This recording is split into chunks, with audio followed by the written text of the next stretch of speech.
sommes de retour sur le plateau de Bâtir en Ile-de-France. J'enlève mon masque parce que nous sommes à la bonne distance avec Jacques Paquier depuis le début de la semaine. On rentre chez nous entre-temps, mais voilà. Et nous sommes avec nos nouvelles invités. Jean-Philippe Dugouin-Clément, bonjour. Vous êtes vice-président de la région Ile-de-France et vous êtes aussi candidat à cette région, à cette réélection. Comment se passe la campagne ?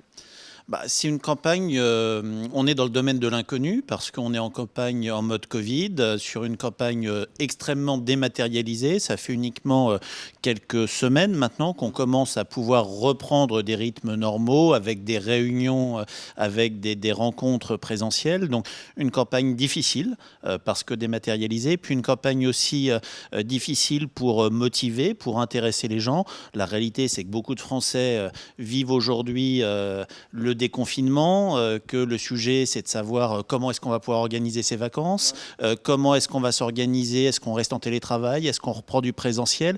Et c'est vrai que pour beaucoup de gens, la question électorale, ça fait maintenant 8-10 jours qu'il y a une prise de conscience que c'est déjà tout de suite, mais c'est quelque chose qui pour beaucoup de gens est assez loin. Vous êtes candidat en Ile-de-France, c'est quoi votre endroit préféré en Ile-de-France ? Ma commune, Mennecy. Ouais.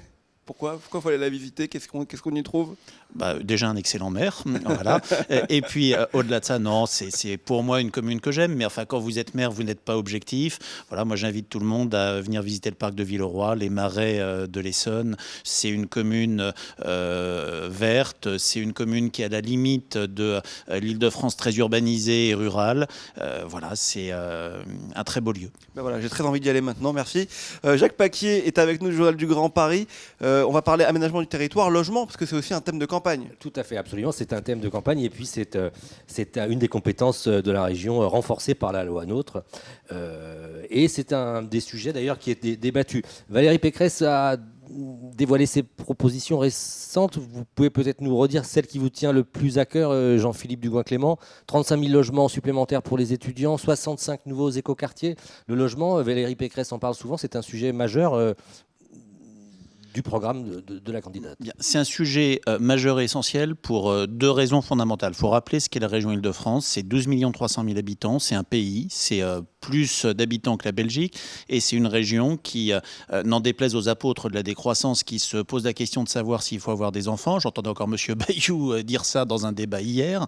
C'est une région qui croît aux populations de 50 000 êtres humains par an, avec une ville-centre, Paris, qui se dépeuple parce que c'est devenu invivable grâce à Madame Hidalgo. C'est 60 000 habitants chaque année que nous devons loger sur 7 départements, à qui il faut donner un toit et du travail, des femmes, des hommes, des enfants qui attendent des logements décents. Donc le problème pour nous, il est d'accompagner la construction de logements pour permettre à ces franciliens de vivre et de bien vivre. Il est également de soutenir l'activité économique. On assiste à un recul extrêmement fort l'année dernière des dépôts de permis de construire, ce qui, pour l'activité économique, pour l'emploi et la richesse des franciliens est quelque chose de dramatique, mais de le faire non pas comme ça a été fait pendant des décennies en étalement urbain, de le faire de manière non réfléchie, non pensée, non coordonnée, de le faire en allant retravailler sur des friches, en allant densifier là où c'est possible et en allant imposer des normes de construction de plus en plus exigeantes, notamment en travaillant sur le biosourcé.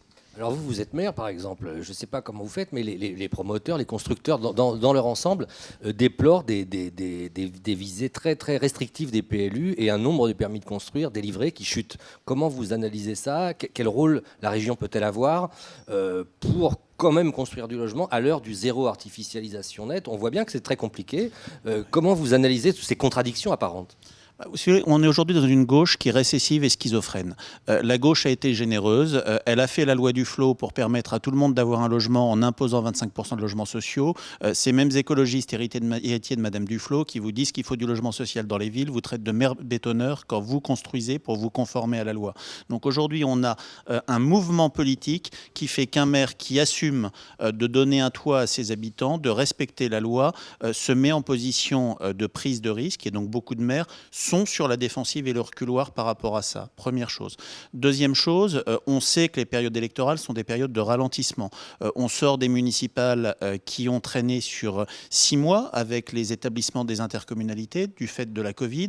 On a les élections départementales qui sont le prolongement des élections municipales et tout ça génère des ralentissements structurels.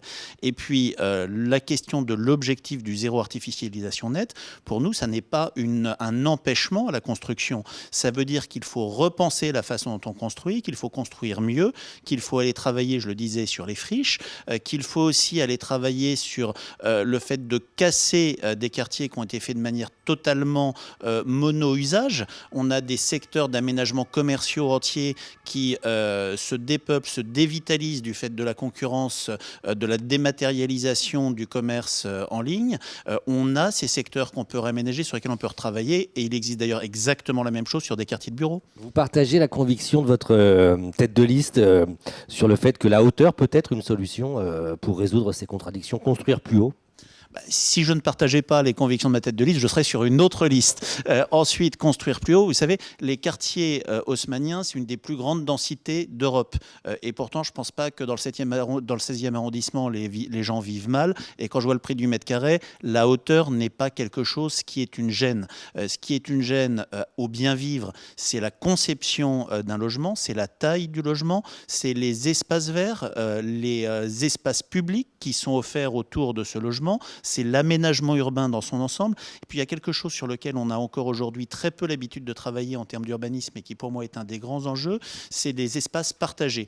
On se rend compte aussi que très souvent, beaucoup d'espaces servent peu dans des logements et qu'on peut très bien imaginer des usages communs ou collectifs de certains lieux. Jean-Philippe Dugouin-Clément, il y a une polémique qui traverse un peu la campagne ces derniers jours, c'est le fait que Valérie Pécresse, selon Clémentine Autain, que nous allons recevoir tout à l'heure, selon Julien Bayou, que nous avons reçu, aurait divisé par 3 les crédits au logement. Alors nous, c'est compliqué d'aller analyser les comptes administratifs, on n'y va pas. Mais comment vous répondez à cet argument ? Mais c'est intégralement faux.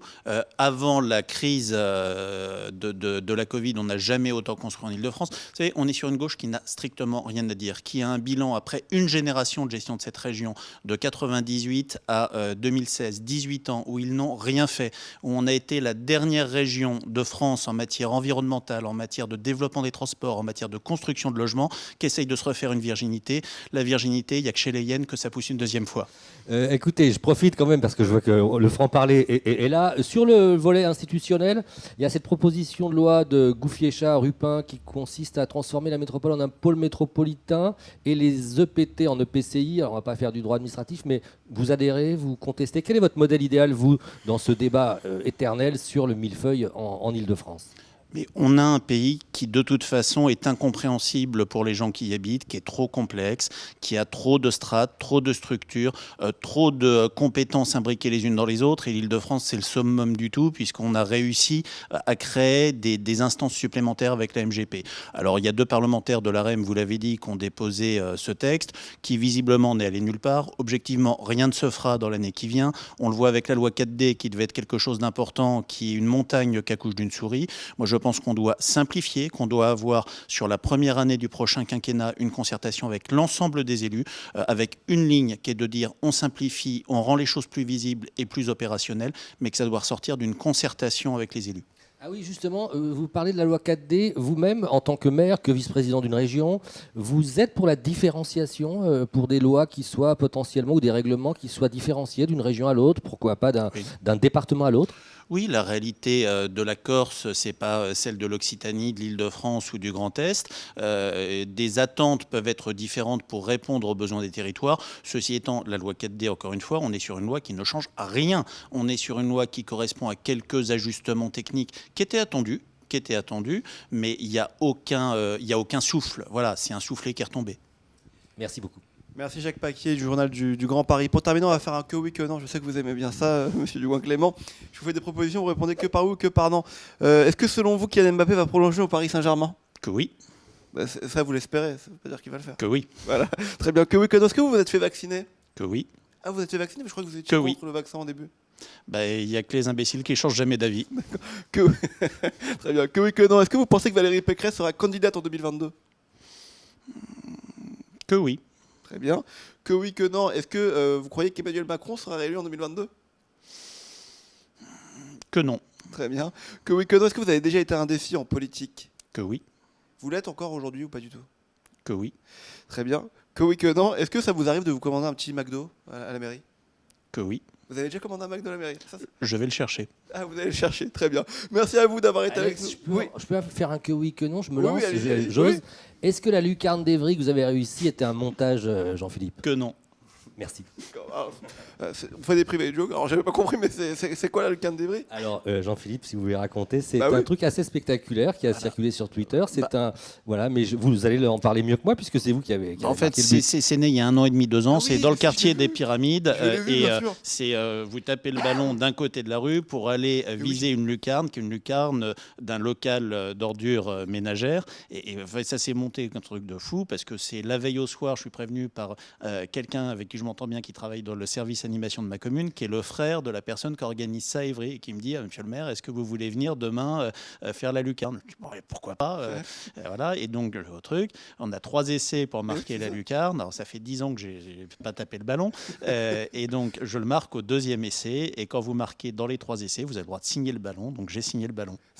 J'avais vu, effectivement, c'est exceptionnel. Mais Et en fait, ce qui est marrant, c'est que j'ai été le premier élu à venir les voir et à aller taper le ballon sur place. Et objectivement, c'est bon enfant, c'est plutôt sympa, et ça occupe, ça permet d'occuper les mômes du secteur, quoi. Vous jouez C'est quel bien. poste au football?